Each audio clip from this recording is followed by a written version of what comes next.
Inserting rows or columns. To insert a row in a worksheet, follow these steps. Step 1. Click the row heading where you want to insert a new row.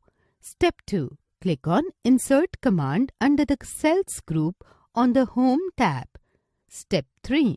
Select the Insert Sheet Rows option from the drop-down list. A new row will be inserted above the selected row. To insert a column in a worksheet, follow these steps. Step 1. Click the column heading where you want to insert a new column. Step 2. Click on Insert command on the Home tab. Step 3. Click on Insert Sheet Columns. A new column will be inserted to the left of the selected column.